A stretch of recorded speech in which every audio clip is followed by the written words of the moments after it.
What's up, everybody? Welcome back to the Reason Podcast. I'm your host, Shay. Thank you for joining me today.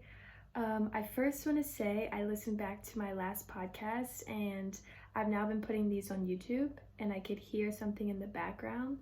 So I turned off my dehumidifier, my air conditioning, my fan, everything I possibly could. However, it is Thirsty Thursday and the people are raging, okay? It's a 4-day weekend here for us. Today it was 117 degrees. So somebody is literally yelling as I speak right now. So if you hear other people, I'm really, really sorry. But when I want to speak on a topic, I want to speak on a topic. So now's the time. So today I want to talk about the idea of doing what you love as your job. Because I think that's something we hear a lot throughout our life. I know I have. It's like, do what you love.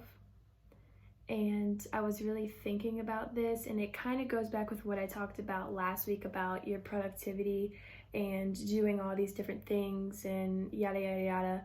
Literally, after that podcast, the next day, I went to lunch with my boss, and we were talking about my intent for my life, my goals, and like where I want to be at in so many years and what I'm focused on now. And he used a reference of marbles. So you have a jar for your family, you have a jar for yourself, you have a jar for work, you have a jar for your happiness, you have all these little jars. And I'm sure you've probably heard this kind of used before, maybe to explain something else, but you only have so many marbles, but you have all these jars, right? And only so many marbles can go in so many jars. But sometimes some jars can be neglected. So he asked me, what makes you happy? And I was like, well, a lot of things, but mostly helping other people is where I feel most fulfilled and I feel more joy. And when I can help someone, I truly feel filled up with joy. He's like, okay, well, in any career field, you kind of have the ability to impact people. It's many different ways, of course, but technically every job that you do, it impacts somebody, whether it's a direct impact or not. But so I was like, okay, well, I want something that directly impacts people. I want to be able to talk to people face to face, learn about them, truly know them, and help them. And he's like, okay, cool. So you said that's what makes you happy, but what are you actually doing? So you wake up on a Sunday, nothing going on, you're just chilling. What are you doing on your phone? What are you looking at? What are you doing on your computer? What are you watching on TV? What are the things that fill your time? And I'm like, I play Candy Crush sometimes, and I read books, and I watch a lot of YouTube videos. And I could tell he was kind of like, well, that's not really what I was going for, but he's like, okay, like what type of videos? And then I kind of told him I love like funny commentary. I just love to watch really a lot of random stuff. I watch people clean their freaking closets. I watch dance videos. I watch anything, really. Okay, not anything, but a lot of different things. And it kind of started to get me thinking, like, what am I filling my time with on those days where I have nothing to do? And what is actually subconsciously making me happy or making me feel good? Why am I entertained by these things? It's because I like them. Obviously, if you're entertained by something, it's because you enjoy it. So then he started saying, okay, so those things that you're doing on your free time outside of work, obviously they make you happy. They give you excitement. They give you something that you're craving that you're not really getting at work, or else you wouldn't be doing it on your free time. I'm like, okay, yeah. So he's like, you're filling your own unique jar, your happiness jar, your creativity jar, whatever. But when it comes to work, would you want that to be your actual job? Those things that make you happy. Dancing makes me incredibly happy, but I wouldn't want to be a full-time dance teacher. YouTube, editing, just making fun videos is also fun, but I would never want to be like a YouTuber or like have that as my career or job. And then I started getting into what I actually want to do, and I want to be an athletic trainer for a sports team. And he's like, okay, but how do you know that? You've never done it. And I'm like, because and then you start to think about, like, I was kind of taken back by all of it. And then I said, okay, well, a short-term goal I have is to be a personal trainer, to be certified personal trainer. And he's like, see, right there, that's perfect, because you're putting your foot in the door for helping people with their fitness or helping people physically. And you kind of get to see how much you enjoy it, how much time you like to invest in it, right? Because I feel, in my opinion, that if you have a job where you're doing what you love, then in your free time, how do you fill back up? You know what I'm saying? Like, where do you run to? If your happiness is like, if what you're doing is your hobby, you're doing your hobby as your job, it's no longer your hobby. And this is just my opinion. Feel free to let me know what you think about this. But I was a dance teacher last year, and I did it for 6 hours a week. But any more than that, I would have lost my mind, because it takes away from the true happiness of it.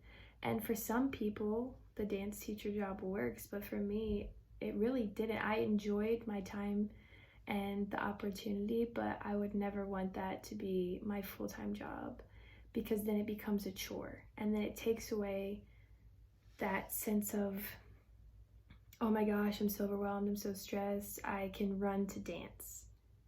That's gone once it becomes my job, right? Any other hobbies that I have or things I do on my free time, like YouTube and editing, and I like to do that on my own time. And as you can see from the videos on my channel, I'm not consistent.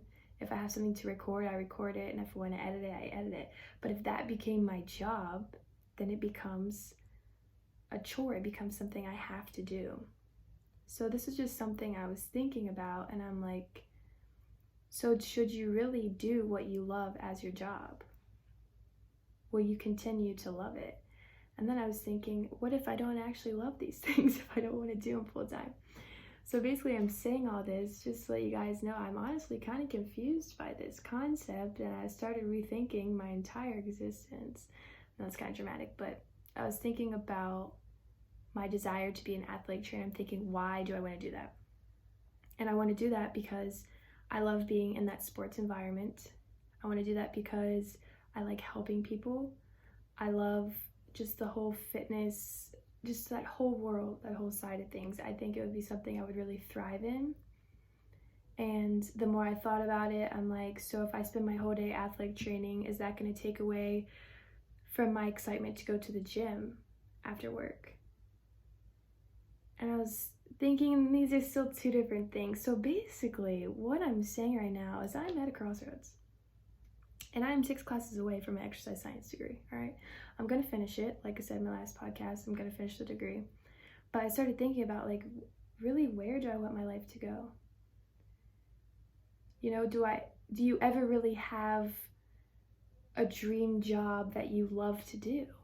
And I don't mean to sound negative, but I don't really believe you do, because I believe it comes with, if your favorite hobby, the thing that fills your heart, becomes your job,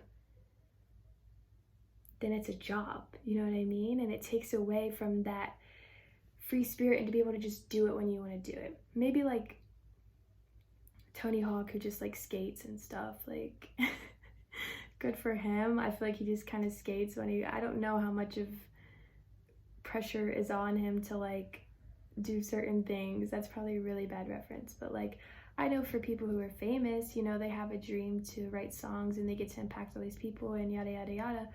But that comes with so much more. The fame that comes with it and the pressure and everything else. You see so many artists experience mental health issues and all these things, and that was once something that was their hobby, just their outlet, what they loved. And I'm sure they're happy with their success and their wealth, but at the same time, they're now experiencing everything else that comes on top of that. So this was just something that I thought of, and coming back to the marbles, I'm like, if what I love to do, what makes me feel creative, what makes me feel happy, now all fits into my work jar, what goes into my happy jar? And maybe those can be combined and it can work. I don't know. And then I'll have more marbles left for my family. I'll have more marbles left. I'll have more marbles left for friendships. I'll have more marbles left for these other things. And I'm confused because last week I literally talked about productivity and focusing on one thing, but when I said that, I meant like with your hobbies and extra things that you like to do and yada yada yada. But now that I'm thinking about it, I'm like, where do I want to go with my life? So to give you guys an update, I'm currently living overseas. In 2 months, I will be moving to Arizona, and I will have a whole new job. I will obviously be living in an entirely new place. I gotta buy a car. I don't know anybody there. I'm gonna have to meet all new people. So my life is about to do a complete 180. And I'm excited, but I'm also scared because it's something I've never done, obviously. But I'm a person of change and I thrive in change, and I'm excited that my life gets to change again. It's just never changed this much at one time. But I'm very excited to be back in the United States for the first time in 4 years, and to really have a place that is not so temporary. My life has been very, very temporary for the past 4 years. There's no place I can really call home. There's no location I can call home.